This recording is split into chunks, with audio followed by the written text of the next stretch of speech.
Hello, hello, hello. How you doing? How you doing?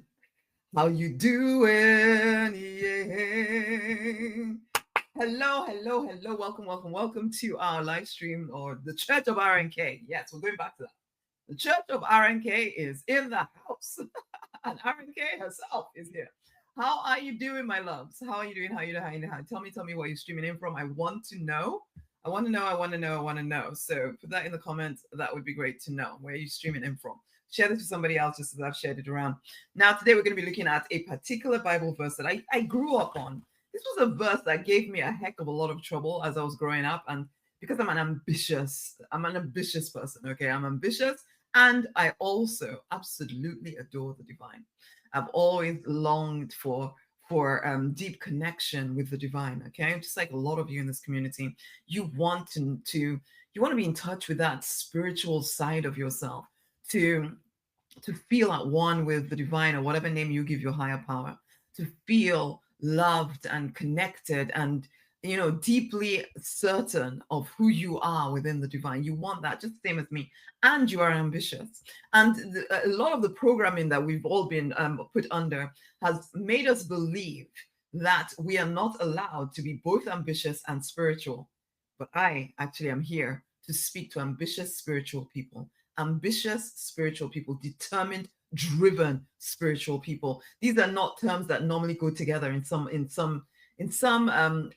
parts of life, I suppose. In some, what's the word? I don't know what the word is, but a lot of circles. Yes, a lot of circles, the spiritual circles. There's this feeling that you're not supposed to admit to being driven or determined or ambitious. No, no, no, no. You're just supposed to kind of go with the flow. And these are dirty words that you should never connect with your spirituality. You should not want to make money. And there's certain circles, and they've infected a lot of spiritual people, might be including you. Even though you may identify as an ambitious spiritual person like I do, there may still be these blocks inside of you where you wonder, am I allowed to be both ambitious and spiritual? Am I allowed to be rich and spiritual? Am I allowed to be driven and determined and a type A personality whilst also claiming to be spiritual?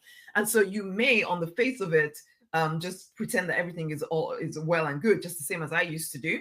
But there's something inside of you, a block inside of you that you don't even realize you're acting based on, but you're holding yourself back, living in a smaller box because you believe these ideas, these lies that have been told you, or that you've been programmed with.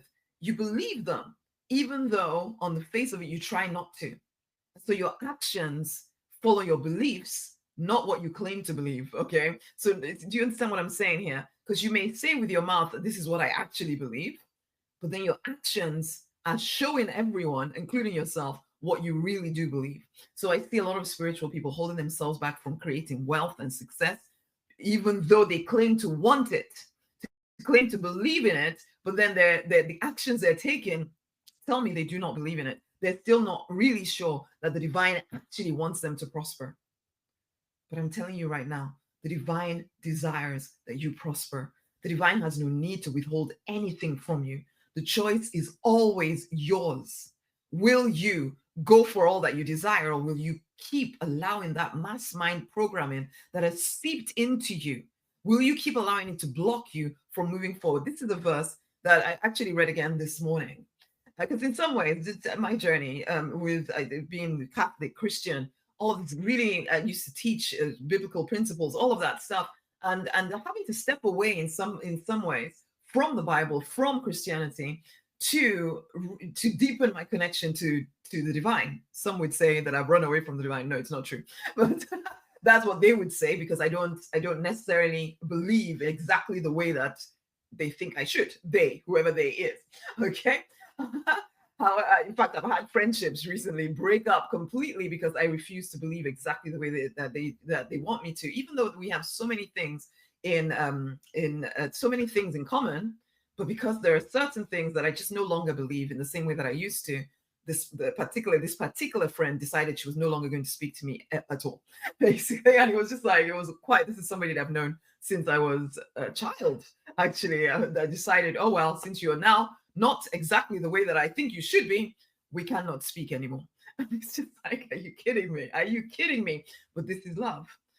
But this is what happens. This is not love, really, but it is what people call love. If it's what happens when the religion becomes more important than the connection with the divine, than actual love. And I don't want that for any of you. The connection with the divine is critical. But anyway, let's not go over there. That's a whole topic for a whole different day.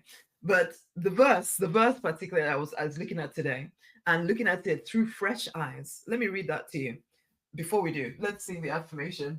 I let go easily. And we're going to sing this because this is the affirmation for the week anyway. But also, as I start to teach some of these religious principles that you may have held on to really as sacred. So for some of you, of course, none of it means anything to you at all because you've never actually felt, you've never been bound up by religion. But for some of y'all, you have been, and you've been taking steps away. You've been noticing that you're questioning things.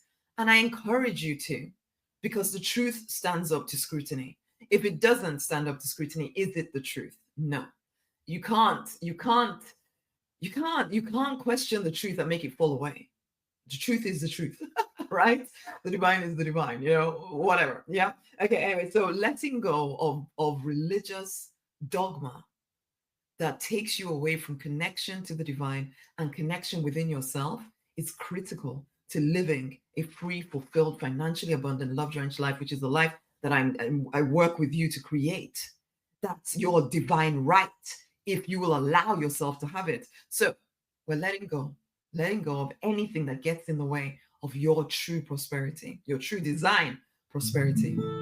I let go easily. Nothing is worth my prosperity. I let go easily. I let go easily. Nothing is worth my prosperity. I let go easily. One more time. I let go easily. Nothing is worth my prosperity. I let go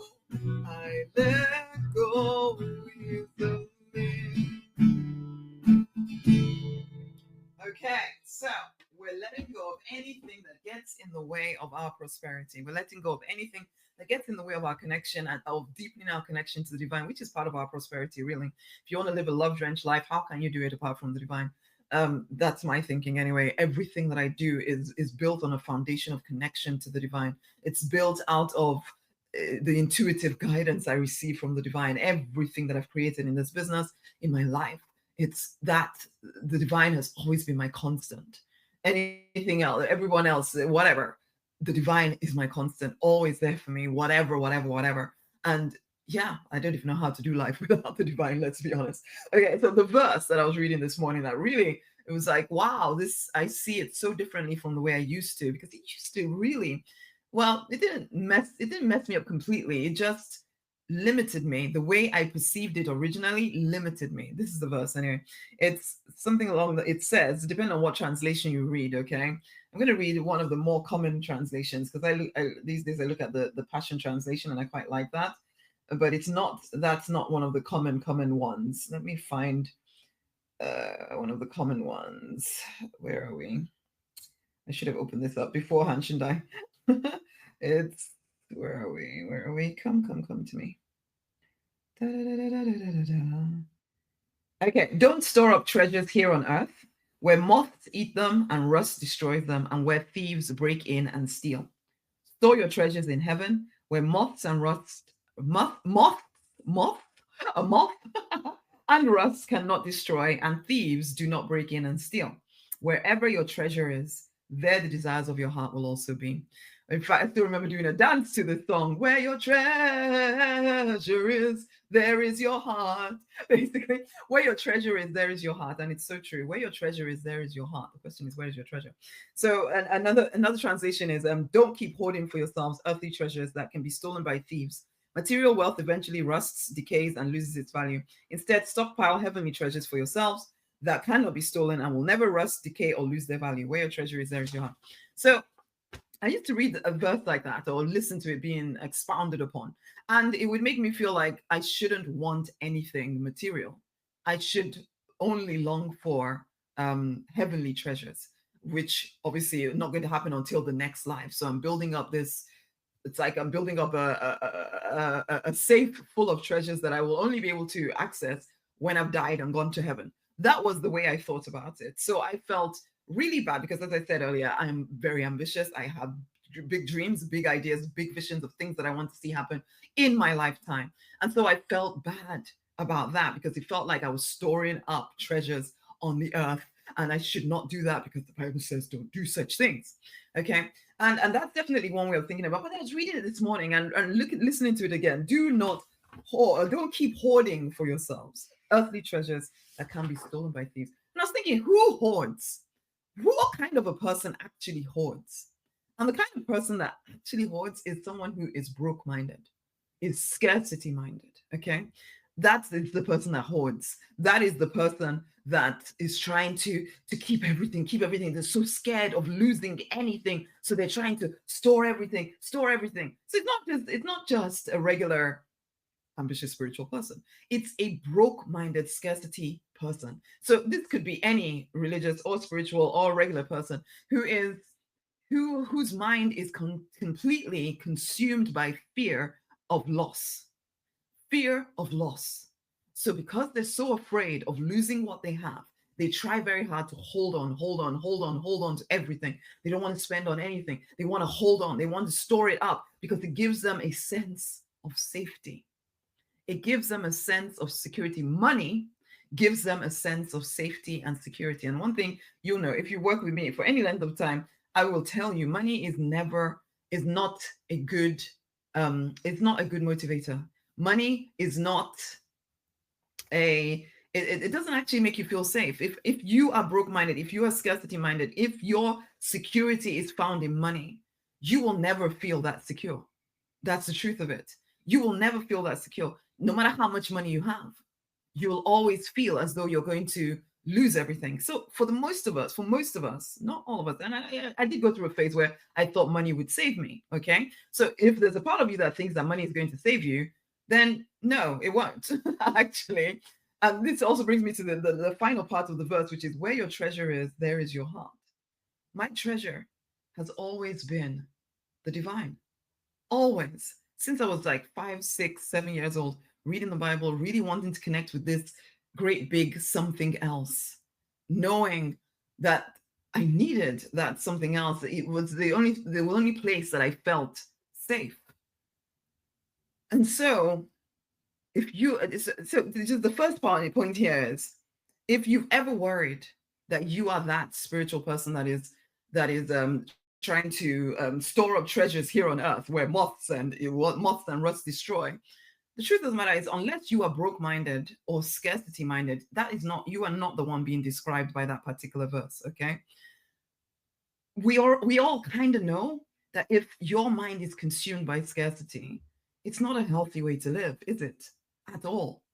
So whether you've read the Bible verse or not, if you're consumed by the fear of loss, if you think money is your security, you're in trouble, because it isn't. Money is actually divine love materialized. Yeah, everything is divine love materialized. The treasure, the actual thing to hoard up, if there's anything to hoard up, it is your connection with the divine. That is your security. That is your safety, not money. Money comes out of connection to the divine. Money comes out of taking certain actions and creating money, basically. But if you think that money is what you need to depend on, and it's life, it's everything, then yes, you're always going to feel horrible. You're always going to feel anxious. You're always going to feel scared. But that's not what this verse is even talking about, to me anyway. To me, it is saying, Store up treasures in heaven. Guess what? Treasures in heaven, because I don't necessarily believe that we're waiting for some special time after death where we suddenly go to this heavenly place. No, no, no. There'll be something happening after death. But heaven and earth, heaven and hell can be created right here on earth with you right here. Okay. So we are those who seek expansion. We are those who want life in all its fullness. And that's what it's asking us to do, to create an expansive life, to create life in all its fullness. In fact, even later on in the Bible, Jesus even says, I came that you may have life, life in all its fullness. That's what he wants you to create. Whereas if you're scarcity minded, if you're broke minded, if you're so worried about money all the time, then your life generally tends to get smaller and smaller, no matter how much money you have. You tend to want to hoard and to keep it and all. And even from a very practical perspective, it's like people, some of the training around money and such would tell us about save, save, save, save, save.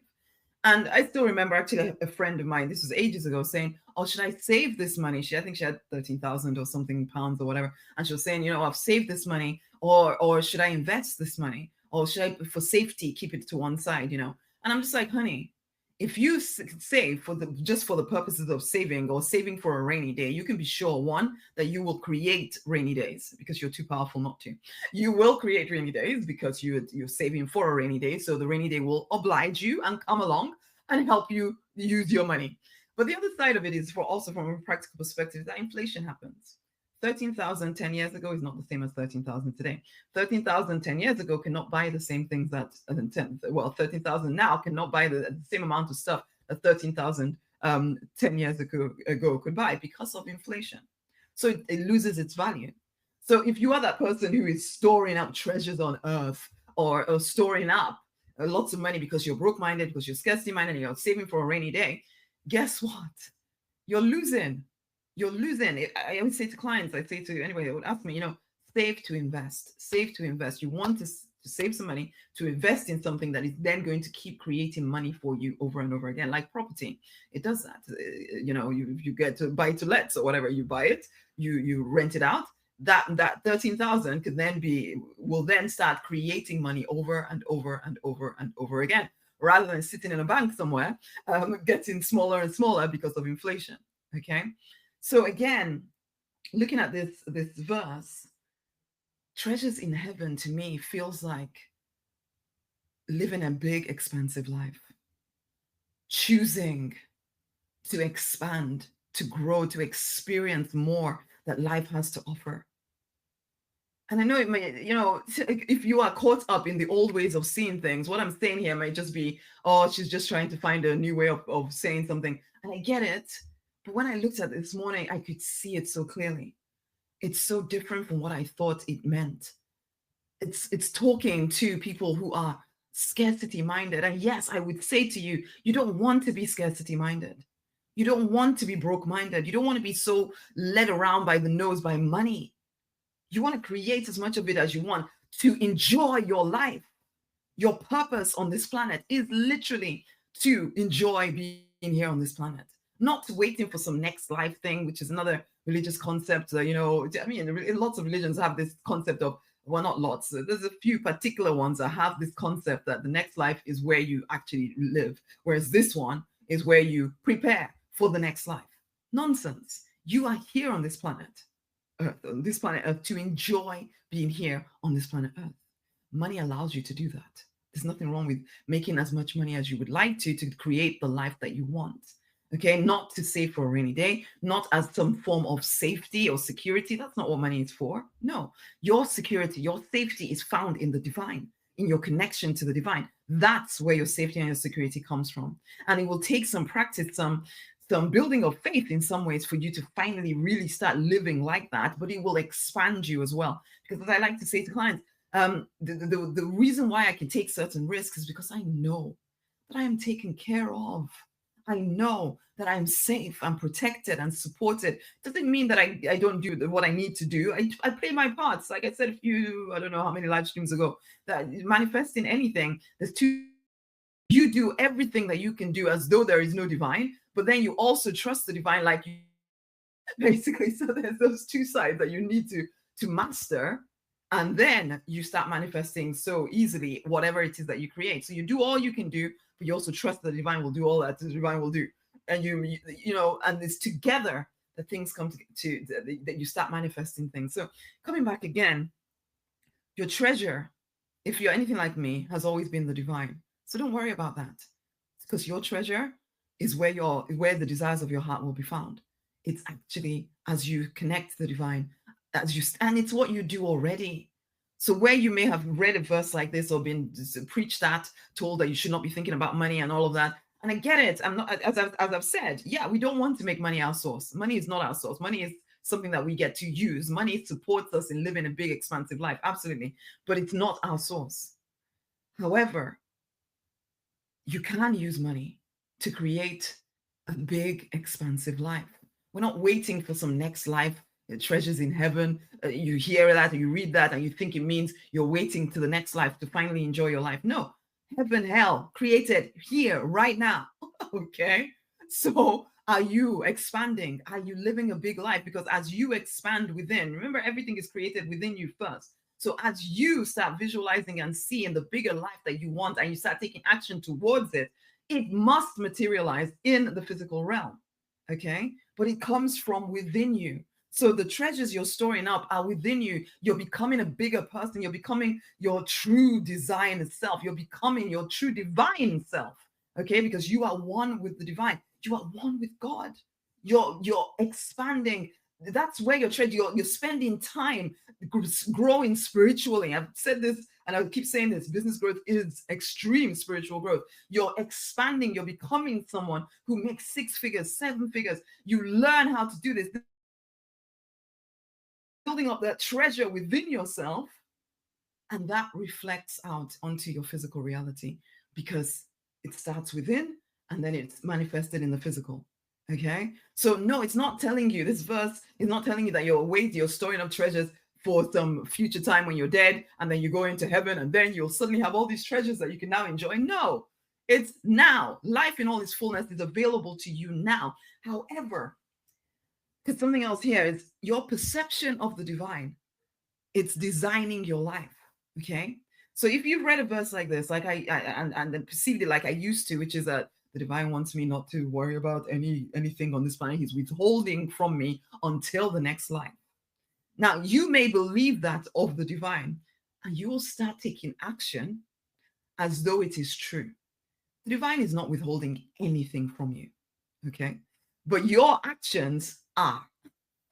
So if there's a part of you that believes the divine does not want you to be in business, you won't even start a business. So that so then you're trapped in one income, trying, some kind of fixed income somewhere, and telling yourself that that's just the way the divine wants it for me. Because if the divine wanted any different from me, then my business would have started. But you didn't do anything to start the freaking business. So can you see that if your idea of the divine is that he's withholding or she's withholding, or they them these days is what I'm trying to use, they them, that the divine, they are withholding something from you, your actions will actually withhold from you, and you'll tell yourself it's the divine. When if I come and look at what actions you're taking, I can tell you, honey, it's not the divine doing anything to you. It's that you haven't taken the appropriate action to get the result you say you want. So can you see how your perception of what the divine is, or what the divine expects of you, dictates what actions you allow yourself to take? And then you tell yourself that it's because of the divine, it's because this is what the divine expects of me. It's like I remember a client particularly who felt that she'd done some horrible thing that she needed forgiveness for, and that the divine had punished her as a result of doing this thing by taking away everything from her. And then I'm listening to this and I'm like, the divine isn't doing that to you at all. You are doing it to yourself because you believe the divine is doing it to you. And so you're taking action that has resulted in you losing everything. But now you've told yourself that it's because the divine was trying to punish you. And until people are willing, it's like I can say this stuff to you about heaven, hell, whether the divine is withholding something or not withholding something. But if you are convinced that the divine gives and takes away, like I used to sing all the time, gives and takes away, he gives and takes away. I used to sing songs like this. And so then I would believe when things left my life, that it was because the divine took it away. And when things came into my life, it's because the divine gave it to me. But actually, the actions I was taking meant that sometimes things went out of my life, and sometimes things came into my life. The divine loved me, whatever I was doing. The divine loved me even when I was believing craziness about the divine. Okay, same with you. The divine loves you, whatever you do, whatever you believe. But the divine is not withholding anything from you. The divine is not giving or taking away. You are the one that determines how prosperous you're going to be. You are the one. Now, you can then cloak it in spiritualese, you can cloak it in religious dogma, but ultimately, it is the choices you are making that determine whether you are prosperous or not. Okay? It is that simple. It really is. But we have ideas inside of us that we haven't questioned. And I hadn't questioned for a very long time what I believed. It wasn't until, business growth being very extreme, spiritual growth, I started growing and really needing to deepen my connection to the divine, because frankly, building a business without the divine, I don't even know how anybody does it. So, so as I was deepening my connection with the divine, I realized that some of the religious dogma that I was believing was keeping me from connection to the divine, and I could not afford to be disconnected from the divine because of weird beliefs. So I had to go directly to the divine to ask certain questions. Is this actually what you meant? Is this actually what you mean? Is this who you are for real? And in asking these questions, I opened myself up to getting new answers, because the old answers were not working for me anymore. And for some of y'all, you're stuck in this limbo land where the old answers are not working for you anymore, but you're too scared to question them because you've been programmed and you're programmed to believe that if you question too much, you might end up in hell. Okay. And that was definitely what I used to believe, until I realized those are not the actions of a loving anybody. I would never do that to my children. How dare I think? And I know some really regimented Christians or whatever would say, oh, you just don't like the fact that God is a judge and blah, blah, blah, blah. Whatever. You can believe what you want to believe. I know who I believe in. I know who I'm connected to. I've taken so much time to develop an actual relationship with the divine that I don't listen to anybody talking nonsense about the divine now and believe it. Whereas before, I would have believed it. I would listen to the person at the front telling me about how there's hell. If I do this mistake, make this mistake, then I'm going to end up in hell and blah, blah, blah. You can't question because you'll end up in hell. You have to listen to me because you'll end up in hell. And I would believe that stuff. But now I see it just as a form of control, complete control. And I am created to be free, not to be controlled. So I can lean into the divine and not listen to nonsense that I used to believe. But the thing is, I can say that, but even I still have to be so aware of where I'm falling back into old ways of seeing things. It is difficult to shake. I've been religious, or I was brought up religious since practically birth, and trained with and programmed with this whole concept of hell and God being a scary, jealous, angry God if you make a mistake. Blah, blah, blah. So there are times when I still have to catch myself, and the divine says to me, you still see me as that jealous, vengeful, going to beat you over the head. This kind of Santa Clausy thing. Are you naughty or nice? If you're not naughty, I'm going to take everything away from you and punish you and this and that and the other. And it's such an insidious little a thought that can stay in your system and keep you acting in ways that if you really looked at, you would see, why am I doing this to myself? But because your perception of the divine is that the divine is a judging, vengeful, angry God or deity, you keep acting as though it's true. Your perception of the divine does really, really control how you design your own life. But you will say it's the divine asking you to do this. But it's not. It's you taking certain action that gets a certain result, and then you telling yourself that it's the divine that caused it. The divine did not. Your actions did, because you haven't questioned what you're believing in God knows how long. Our treasure, for most of us who really deeply long for connection with the divine, our treasure is the divine. Okay? Not money, not the stuff. Yes, we like the stuff. Of course we do. Of course we do. And if there's abundance. So therefore, why not experience abundance in this lifetime?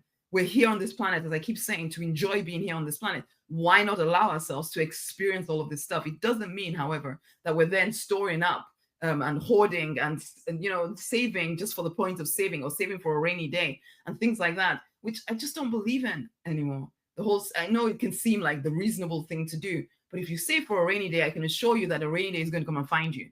Okay. So because you always create what you're believing in. Okay. You will create it. So, and you will think then, oh, it's so good I had these savings because now that the rainy day has come, I have the money to sort it out. But would the rainy day have come if you didn't have the savings? That's the question. Or more to the point, saving for the point of saving. Okay, just thinking about this practically, don't do that. Save for the point of investing. Save enough to put then into an investment so that that money is recycled and keeps coming back to you over and over and over and over and over again. Please, this is a very practical tip then. Okay. What else? Heavenly treasures, from when I was reading this morning, and this is what came out of my conversation with the divine, is that the heavenly treasures that this verse is talking about, store your treasures in heaven, where moth and rust cannot destroy and thieves do not break in and steal. Those heavenly treasures are life experiences, inner self-awareness, growing in self-awareness. Okay. As you expand, I think I've already said this, but again, as you expand yourself within yourself, as you expand beyond the confines of the life that you've been trained and programmed to believe is all that's the only thing that's possible for you, as you expand beyond that, as you become more self-aware, as you expand, you experience more and more of life, that internal expansion will also reflect into your physical reality life. Okay. So then you'll start manifesting more and more money, more and more life experiences, more and more a bigger life rather than a restricted, smaller life, which is what happens to a lot of people as they get older. Your life gets smaller and smaller. You start to believe that your dreams are childish, and then you start thinking that, well, this is just the way it is. Who is it? Some people were walking beside me or something earlier today. And they said, you can't expect more than that from life, can you? I think something had happened, some little good thing had happened to her. And she was like, well, that's so good for me. And that's all I can expect, isn't it? I can't expect more. And her friend said, it's true. You really can't expect more. And I'm thinking, yes, you can. Yes, you can't expect more than that. Because they both just said this thing as if, you know what? At least let's just be thankful for the small, little, teeny, tiny mercies that come our way. Let's be grateful for that. And I'm not saying we shouldn't be grateful, but I'm saying, honey, there's so much more that you haven't experienced in life that you're holding yourself back from because of weird ideas about the divine, weird religious dogma that you haven't questioned in so long because you're so afraid of going to hell. You're just allowing yourself to get smaller and smaller and telling yourself that you're supposed to be satisfied and content. Enough with that nonsense. Expand. The kingdom is within you. So these heavenly treasures are within you as you expand and start to see that it's all already yours. As you start to see the divine is your treasure. The divine is your source, not money, not some kind of security out there in the physical reality. No, you create the physical reality. The physical reality does not create you. As you start to really own this and lean on the divine as your source, your life will expand. And because your inner world is expanding, because yes, you are storing up treasures within. Yes. Do you start to see a little bit differently? Take off the limits. Question every idea, even if no matter how sacred the idea is that causes you to limit yourself, okay? You are one with God. Even as Jesus said, I am one with the Father. My Father and I are one. You can say the same. You and God are one. God knows no lack. Why then do you think that you need to settle into lack because you think the divine is withholding from you? The divine is not withholding anything from you. You are withholding it from yourself because of your weird beliefs. It is time to remove those beliefs that keep you from your true design destiny, your free, fulfilled, financially abundant, love-drenched life. It's available to you. Do you get that? Do you get that you could be living so expansively that your ambitions are available, your visions are available? It's all available if you will choose to, one, stop acting as though the divine is trying to keep you down. The divine is not trying to steal, kill, and destroy you. No. The divine seeks that you live life in abundance. In fact, wants to express life through you, if you will allow it.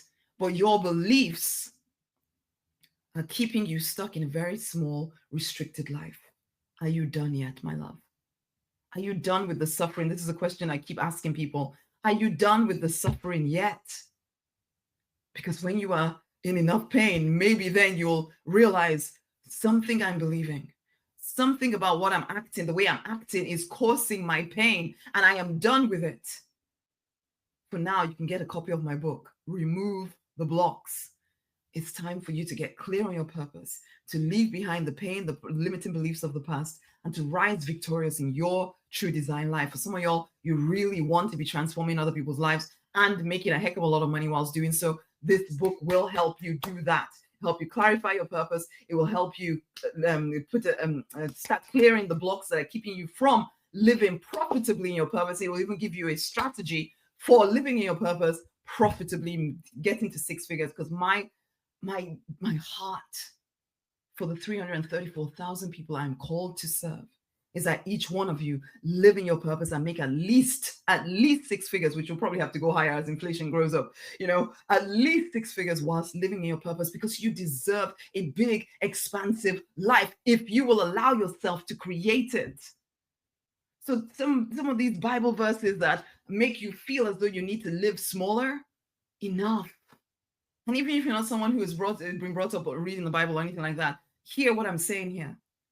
The money is not your source. The divine is your source. And when you really, really connect to the divine and allow yourself to make as much money as you desire, your life can expand. You don't need to hold yourself back thinking that it makes you more spiritual. It does not. It keeps you restricted. And honey, the divine knows no lack. Why do you? It's time. It's time. It's time. It's time to step into your true design life, because there is no more time to waste in a financially restricted and unfulfilled life. Okay, that's stuff that I wanted to kind of share with you today. You may need to listen to it a few more times, because I know I've kind of jumped around all over the place. But these verses that may have limited you in the past no longer need to. There is a different way to look at them if you will open your eyes and question instead of just going along with what you've always believed. Any idea, any belief that causes you to live less than your true full potential is a lie and needs to be questioned and removed from you. Get a copy of the book. It will help you do this stuff, okay? Until the next time, my loves, go forth and prosper. Go and get a copy of the book. The link is around this video, or depending on where you're listening to, it might be in my bio. Go get a copy of the book, okay? Remove the blocks. Go get a copy of it. Until the next time, much amazing love. Share this with somebody else. Bye.